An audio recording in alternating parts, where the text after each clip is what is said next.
নমস্কাৰ, daily news আসামলৈ স্বাগতম জনাইছোঁ মই মনিকা। আজি সদৌ অসম গৰীয়া মৰীয়া দেখি জাতীয় পৰিষদৰ এখন বিশেষ সভা অনুষ্ঠিত কৰে। সংগঠন বিৰোধী কাৰ্যকলাপত লিপ্ত থকাৰ অভিযোগত বিষয়ববীয়াক বহিষ্কাৰ মইনুল ইছলামক ভাৰপ্ৰাপ্ত সাধাৰণ সম্পাদক হাছিবুল ইছলামক সহকাৰী সম্পাদকৰ দায়িত্ব অৰ্পণ কৰে। কোভিড-19 এই মহামাৰীৰ মাজত আপোনালোক আহি ইয়াত উপস্থিত হৈছে, আপোনালোক আটাইকে আমি ধন্যবাদ জনাইছোঁ। প্ৰথমতে আমি চিনাকিটো আমাৰ দিছোঁ। মই হাফিজুল আহমেদ, সদৌ অসম গৰীয়া মৰীয়া দেখি জাতীয় পৰিষদৰ মই কেন্দ্ৰীয় সভাপতি।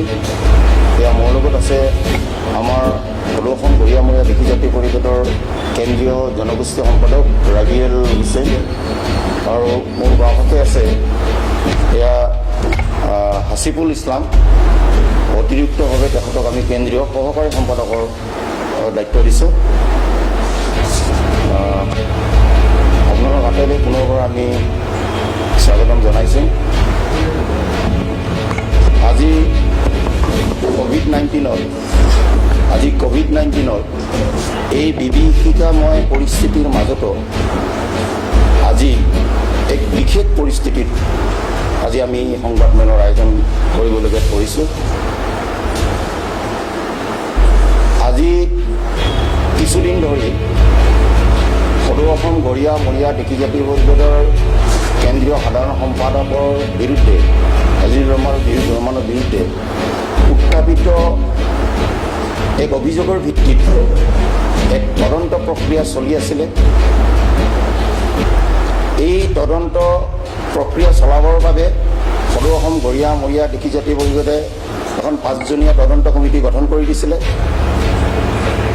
লকডাউনৰ মাজতো এই তদন্ত কমিটিখনে তদন্ত প্ৰক্ৰিয়া বিভিন্ন প্ৰকাৰেৰে তেওঁলোকে অব্যাহত ৰাখি আছিলে, আৰু এই তদন্ত চলি থকাৰ মাজতে উক্ত অভিযোগৰ লগত প্ৰত্যক্ষ আৰু পৰোক্ষভাৱে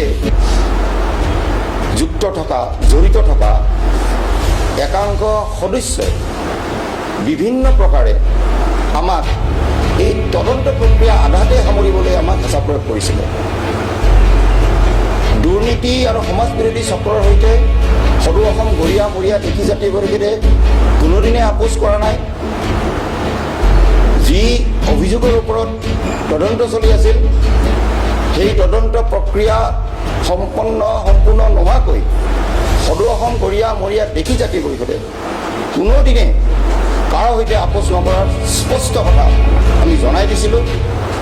আৰু ইয়াতে তদন্ত প্ৰক্ৰিয়া সম্পূৰ্ণ হোৱাৰ আগেয়ে তদন্তৰ ফলাফলৰ সম্পৰ্কে পূৰ্বানুমান কৰি একাংশ সদস্যই এক ষড়যন্ত্ৰমূলকভাৱে আমি লক্ষ্য ৰাখিছোঁ যে সদৌ অসম গৰীয়া মৰীয়া দেখি জাতীয় পৰিষদৰ কেন্দ্ৰীয় সমিতিৰ বিৰুদ্ধে সংবাদ মাধ্যম যোগে এক অপপ্ৰচাৰত লিপ্ত হৈছে।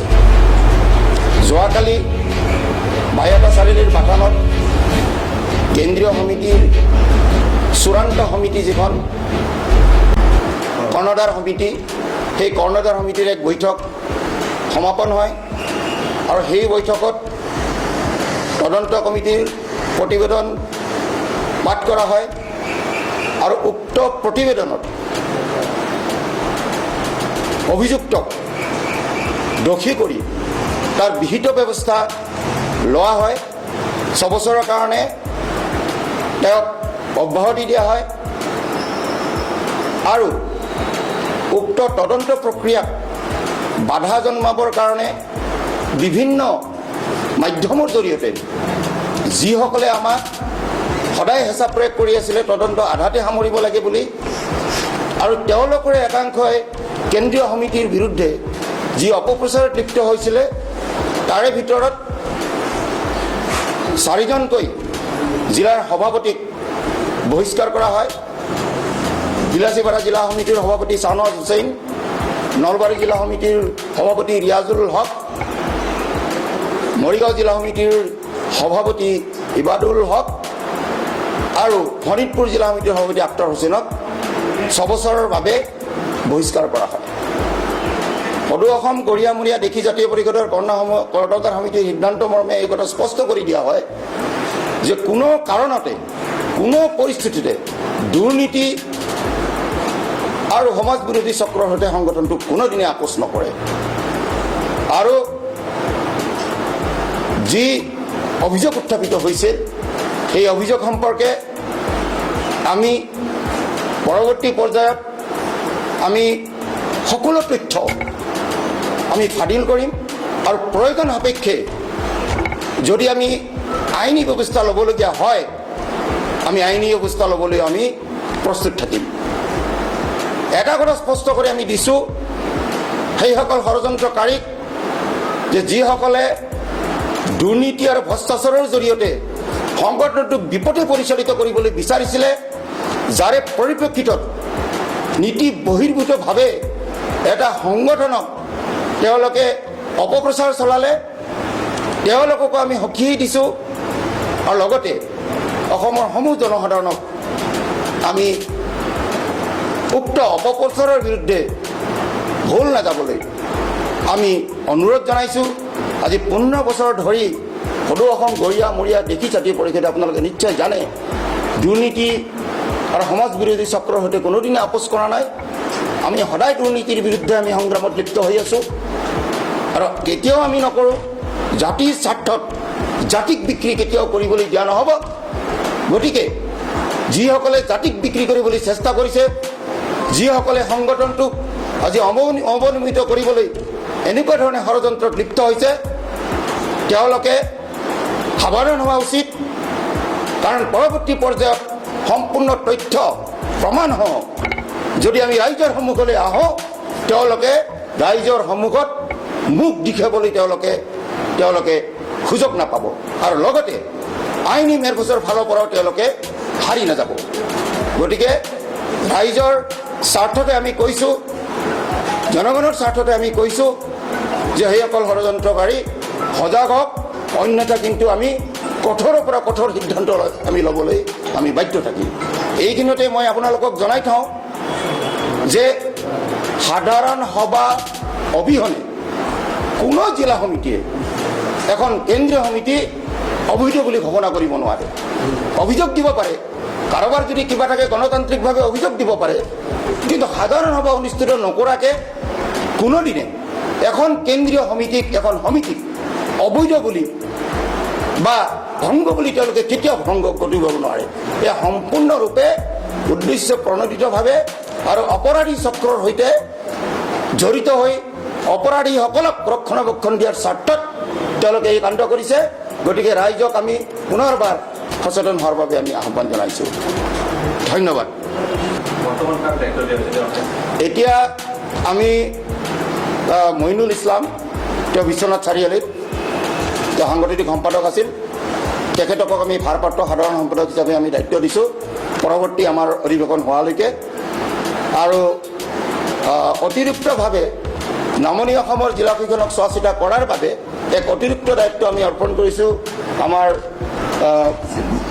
বঙাইগাঁও জিলাৰ হাছিবুল ইছলামক সহকাৰী সাধাৰণ সম্পাদক হিচাপে। তেখেতক নামনি অসমৰ এইকেইখন জিলাত চোৱা চিতা কৰাৰ কাৰণে সহকাৰী সাধাৰণ সম্পাদকৰ তেওঁক আমি দায়িত্ব অৰ্পণ আমি কৰিছোঁ। আমাৰ সহকাৰী সাধাৰণ সম্পাদক হাছিবুল ইছলামে দুই এষাৰ আপোনালোকক ক'ব। আচলতে এই কথাটোত মই এটা কথা ক'বলৈ ওলাইছোঁ। আচলতে মই ভাবোঁ আমাৰ যিবিলাক জিলা কমিটি আছে এতিয়া দুভাগৰ কথা নাহে, কাৰণ আমাৰ কমিটিৰ মানুহবিলাকে বুজি পাব তেওঁলোকে ষড়যন্ত্ৰ কৰি যদিও কিছু মানুহ তেওঁলোকে বিভ্ৰান্তিৰ ফালে লৈ গৈছে, তেওঁলোকে বেলেগকৈ বুজাইছে, সেইটো আমি পদক্ষেপ ল'ম। সংগঠনটো আমি দুভাগ কৰিবলৈ নিদিওঁ, কাৰণ ইয়াত নেতৃত্বৰ কোনে ল'ব কি কৰিব আমাৰ সেইটো আচলতে কথা নাই। কথা হৈছে যে আমি সংবিধান অনুসৰি চলিম। আৰু আমাৰ জিলা কমিটিবোৰ প্ৰায় আমি কিছুমান জিলাৰ লগত কথা পাতিছোঁ, গোটেই জিলা কমিটিবোৰৰ এটাই কথা, তেওঁলোকৰ আচলতে ডিমত নাই, কিন্তু তেওঁলোকক মটিভেটেড কৰোৱা হৈছে। যেনে আপোনালোকে চাব পেপাৰ এখনৰ ষ্টেটমেণ্ট আহিছে, বহুত জিলাই তেওঁলোকে লিখিছে জিলাবোৰে তেওঁলোকে কমিটমেণ্ট দিছে, চহী কৰি আহিছে বুলি কৈছে, কিন্তু বঙাইগাঁও জিলাত তেওঁলোকে খবৰে দিয়া নাই।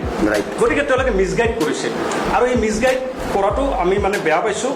আৰু আজি প্ৰতিষ্ঠাপক হাফিজুদ্দিন ডাঙৰীয়াক যিটো তেওঁলোকে ভাবোঁ ভাবুকি দিছে, তেওঁলোকে আজি এবিটো কিছুমান কথা লিখিছে, এইটো বেয়া কথা। প্ৰতিষ্ঠাপক এজন মানুহ হয় আৰু তেওঁলোকে নিজাববীয়াকৈ আচলতে ক্ষমতা কেন্দ্ৰিক কৰি তেওঁলোকে এজন মানুহ বচোৱাৰ কাৰণে তেওঁলোকে কিছুমান ষড়যন্ত্ৰ আৰম্ভ কৰিছে। আৰু আমি কৈছোঁ এজন মানুহৰ কথা নাহে, দলটো আমি জাতিৰ কাৰণে কৰিছোঁ, আমি পৰিচয়ৰ সংকটত ভোগাৰ কাৰণে আজি পৰিচয় কাৰণে আমি ইমান দিন যুঁজিছোঁ। আজি আমাৰ গ্ৰাছ ৰুটৰ ল'ৰাবোৰক চাওক, আপুনি আঞ্চলিকৰ ল'ৰাবোৰক মাৰ খাই পেলাই আন্দোলনত কিমান যুঁজি পেলাই থানাত কোৰ্ট কাছাৰী কিমান অভিযোগত তেওঁলোকে ভুগি আছে। সাধাৰণ ল'ৰাবোৰো আমি নিশ্চিতভাৱে তেওঁলোকে দল কৰিছে, কিন্তু কিছুমান মানুহে নেতৃত্বৰ লগত আজি দল কৰা আমাৰ সন্মুখত এনেকৈ লাগিছে তেওঁলোকে অনলি নেতৃত্ব লাগে, নেতৃত্বৰ কাৰণে কৰিছে। গতিকে আমি মনত দুখ পাইছোঁ। আৰু আপোনাক মই স্পষ্ট কথাটো, আগন্তুক দিনত আপোনালোকে ভাল খবৰ পাব, ইয়াত বিভাজনৰ কথা নাহিব। আমাৰ জিলা কমিটিৰ যিমানবোৰ ল'ৰা আছে, যিমানবোৰ সভাপতি সম্পাদকে আছে, তেওঁলোকে বুজিব। এইটো তেওঁলোকে ট'টালিকে তেওঁলোকৰ ওচৰত আমি যাম, তেওঁলোকক আমি গোটেই কথাখিনি অৱগত কৰাম।